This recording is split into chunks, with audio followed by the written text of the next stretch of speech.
What is going on, everyone? Welcome back to a brand new video here on my YouTube channel. And for those of you that are new around here and don't know who I am, my name's Aaron and I create travel photography and videography based content just like this one here on YouTube. So if that is something that will interest you, be sure to subscribe to the channel. But as you can tell by the title today, I'm going to be discussing the secret to saving for travel.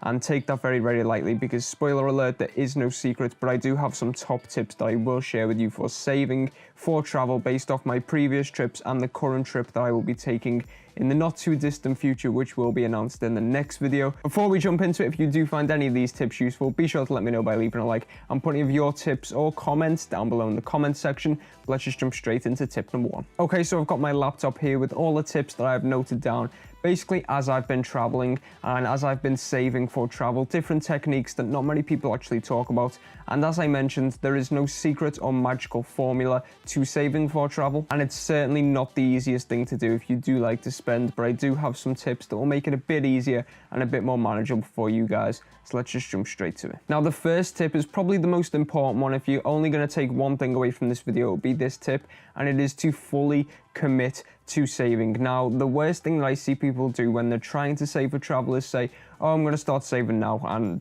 now is a week's time, or I'm going to start saving on this date and it's like a month down the line, or it's like, oh, I'm saving but I can get this.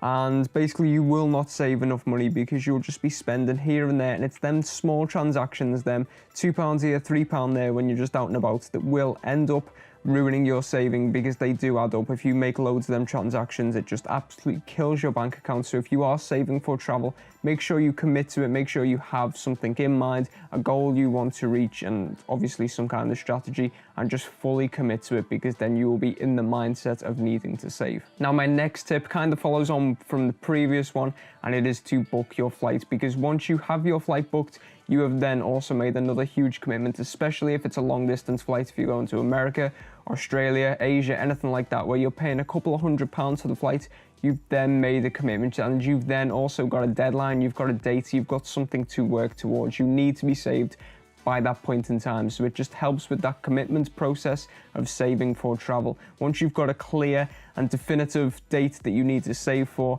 then it makes the whole process a lot easier, and you feel bad if you end up not saving and then you lose out on £400. However, the next tip should be done kind of before the previous two, and it is to assess your financial situation before you do any of them other previous steps. And the reason for that is, yes, you can set a date, yes, you can book flights, but at the end of the day, if you financially cannot save enough money, then don't put yourself in this situation or the pressure where you have to try and attempt to do it. So if you set an unrealistic goal of saving, let's say £10,000, but you know that's going to take you, I don't know, maybe say 10 months, 12 months, 15 months, however many months, yet you're planning to go in 3 months, it's just completely unrealistic. So make sure you do actually assess your financial situation and whether these are actually realistic goals. Once you know they're realistic, then you have the green light to start saving. Now, follow on from here, I could literally just say, well, spend less and earn more, but that's the most clear and obvious thing I could say, and you just will get no value from this video whatsoever.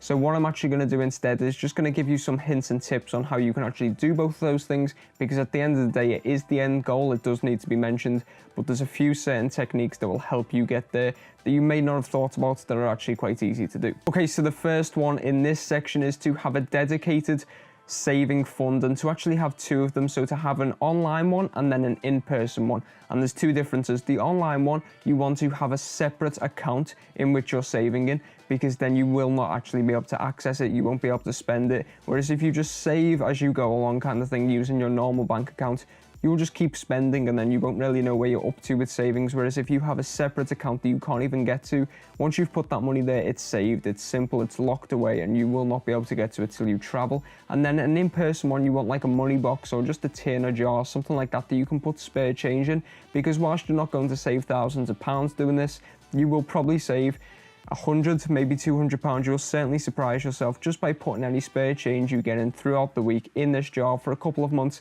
It will soon add up, and it's a great little bonus just before you go to travel when you go and cash it in and find out how much you've saved. Now, my next tip is to do a lot more gym activities or sporting activities that are free. So I know a lot of people love gym memberships, but at the end of the day, they can cost anywhere between like 20 and some ridiculous amounts of maybe even £100 a month, something like that. When at the end of the day, there's a lot of free stuff that you can do that will get you the exact same benefits of going to the gym. Go out for a run, go out for a cycle, do some weights at home, do some body weights, anything like that, where you don't need equipment, you don't need a ridiculous gym membership to essentially use a building and use their equipment, when you can do the exact same stuff at home and it's free. So cut back on that if that is a huge thing that you do actually spend your money on each month. Now, another thing to do is cut back on eating out. This goes for evening meals and lunches, because at the end of the day, lunches are the lesser of the two. But if you're even spending just £1 a day on lunch for 3 months, that's nearly £100, and I'm sure a lot of people spend a lot more than £1. At the end of the day, a coffee is nearly £2.50 now. So with coffee and something to eat, maybe even £5 a day, and you're looking at £500 in 3 months. So it's just completely not worth it, and that is a huge part of your budgeting. You can cook stuff at home for so much cheaper and just take it with you, whether you're working or whether you're out and about. Take coffee with you, do whatever you can just to cut back on spending out. And in terms of meals, go out for special occasions. I'm not saying just completely avoid them, but just try to cut back, especially if you know you are trying to save for travel. Now, what I just kind of touched upon then is the drinking out. And I don't mean going out on a night out, I mean the coffees, the Starbucks, the Costas, the Caffè Neros, whatever your preference is, just cut back on the coffees, because at the end of the day, they're about £2 to £3 per drink. If you even have one a day for 100 days, that works out to £200–300. I don't need to tell you that. Whereas you can literally get a mug, very, very similar to this one, which I'm going to show you, which you can literally buy from a coffee shop, and you can fill that up yourself and just take as many drinks as you need to do, and that's completely free. Obviously, you need to buy the tea bags or the coffee or whatever from the shop, but I think it's quite obvious to say that a jar of coffee from a supermarket lasts a lot longer than if you just bought coffees every single day. Your money will go so much further, and you'll save so much in terms of just putting that money aside for traveling. The amount of money you can save on coffees alone per day, if you save £2 per day, then you're well on your way for saving for travel. So just try and cut back on the hot drinks. Now, a big thing to do is something that not many people like to do, but it is sell the stuff you don't need. The amount of stuff I have knocking around my room, or used to at least, that I just didn't use but I kept because I used it once upon a time, or maybe it'll come in handy one day. At the end of the day, we deep down know that we are not going to ever use it again. It's been sat there for 2 years, like my Xbox. I just don't play on my Xbox, so I might as well sell it. But it's there just in case that one time your mate goes, oh, do you want to play on the Xbox? It's anything like that where you literally don't use it, you know you don't use it, you don't even need it. Sell it, especially if there's some value to it, because you could get a couple of £100, which will come in much better when you're traveling, and you'll realize at that time that you made the right decision to sell it, even if it doesn't feel like it at the moment that you actually exchanged for the money. And as I just mentioned, this isn't really a tip, but more of a thought. It may seem like a struggle, it may seem like a real deep effort to actually save for travel, and you may think, is it really going to be worth it? Selling my stuff, cutting back on things when I'm going out, just being a bit more sensible with money. Why can't I just, spend as I wish? But at the end of the day, if you commit to travel and you want to travel, especially a long trip or going far distance, then at the end of the day, the only time you will realize the benefit is when you're out there. But trust me, it is 100% worth it. The traveling I've done and then the trips I've got coming up, I'm so glad I've obviously worked extra hours and I've obviously been a bit more careful with my money. It's not too far from my trip now itself, and I'm just delighted that I've actually managed to save for it. And obviously when I'm going to be out there, I'm going to be very, very thankful for all them hours I've put in work during these past few months.